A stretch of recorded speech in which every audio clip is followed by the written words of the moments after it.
ஒரு மசாலா ஒரே மசாலா வச்சு கருவேப்பிலை சிக்கன். வெங்காயம், தக்காளி, இஞ்சி, பூண்டு எதுவுமே தேவையில்ல. நம்ப முடியுதா? பண்ணலாம் வாங்க. கடாயில் ஒரு கரண்டி எண்ணெய் ஊற்றிட்டு 600 கிராம் சிக்கனை வதக்குங்க. அதுக்கு தேவையான 1 டீஸ்பூன் உப்பு மட்டும் சேர்த்துக்கோங்க. இப்போதான் நம்ம ஹீரோ என்ட்ரி 50 கிராம் தில்லைஸ் கருவேப்பிலை சிக்கன் மிக்ஸை சேர்த்து ஒரு 5 நிமிஷம் நல்லா பரட்டி விடுங்க.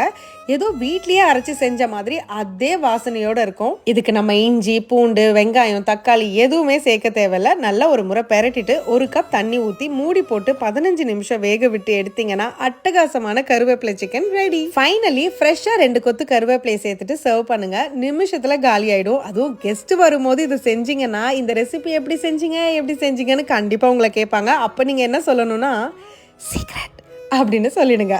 ஏன்னா இதைத்தான் லாஸ்ட் வீக் என் ஃப்ரெண்டு வரும்போது நான் சொல்லி ஊருட்டினேன். எப்படி நம்ம ஐடியா. இது கூட வேற என்னென்ன மசாலா வாங்கினேன்னு பார்க்கலாமா?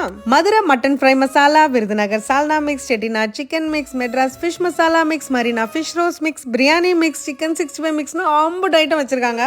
லிஸ்ட் சும்மா போய்கிட்டே இருக்கு. மனப்பாடம் பண்ண முடியல. நீங்க பெட்டர் அவங்க பேஜை போய் பாருங்க. ஆர்டர்ஸை பிளேஸ் பண்ணுங்க. இந்த வீக்கெண்டை தரமா என்ஜாய் பண்ணுங்க. அதோட இனிமே எத்தனை கெஸ்ட் நம்ம வீட்டுக்கு வந்தாலும் கவலையே இல்லை. இன்ஃபேக்ட் 2 ஐட்டம் பண்ற இடத்துல நம்ம 4 ஐட்டம் பண்ணிடலாம். தில்லைஸ் மசாலா நம்ம வேலையை அவ்வளோ ஈஸி ஆக்கிடுது. ஆனால் ட்ரை பண்ணும்போது மறக்காம ஸ்டவ்வோட சமைக்கும் போது கொஞ்சம் லவ்வோட சமைச்சிங்கன்னா சுமாராக இருக்கிற சமையல் கூட சூப்பராக இருக்கும். எப்படி?